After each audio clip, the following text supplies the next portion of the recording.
श्रीराम जय जय Ram. 1 April. संगतीचे जीवनात अतिशय महत्त्व आहे. आयुष्यात संगतीला फार महत्त्व असते.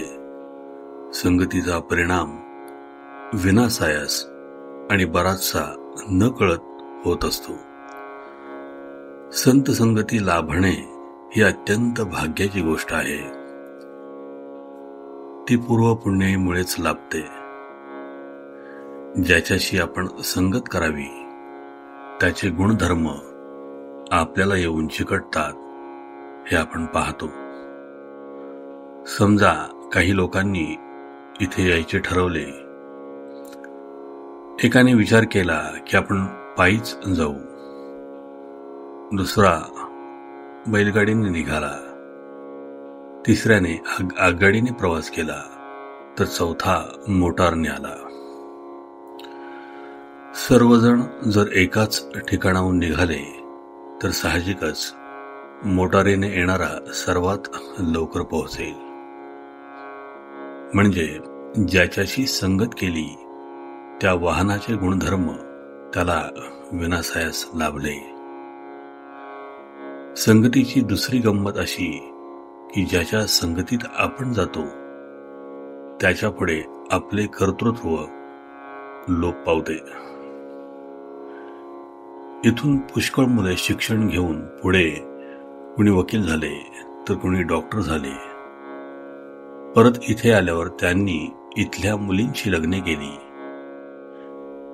त्या मुली फारशा शिकलेल्या नसतील, परंतु वकिलाशी लग्न केलेली वकिलीण बाई झाली, डॉक्टरशी लग्न केलेली डॉक्टरीण झाली. असे जर देहाच्या संगतीने सामान्य माणसाचेही गुणधर्म आपल्यात येतात तर सत्संगतीचा परिणाम किती होत असला पाहिजे. आपण तिकीट काढून गाडीत बसतो. आपल्या शेजारी कोण येऊन बसेल ते आपल्या हाती नसते. तो विडी ओढणारा असला आणि आपल्याला धूर सहन होत नसला तरी नाईलाजाने तिथेच बसावे लागते. व्यसनी किंवा विषयी माणसाची संगत ही अशी तापदायक, घातक असते. उलट सत्पुरुषाची संगत ही उत्तम, लाभदायी ठरते. सत्संगतीपासून सद्वासना आणि सद्विचार प्राप्त होतात.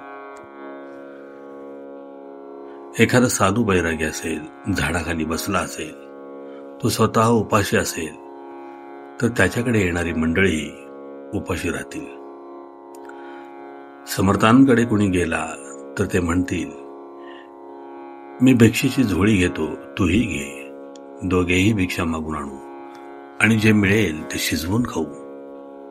पण संत गृहस्थ आश्रमी असेल तर आपल्याकडे येणाराला तो वाटेल ते करून खायला घालील. अन्नानुसार वासना बनते. म्हणून संतांघरचे अन्न मागून घेऊन खावे. संतांची देहाने संगती लाभणे सुलभ नाही.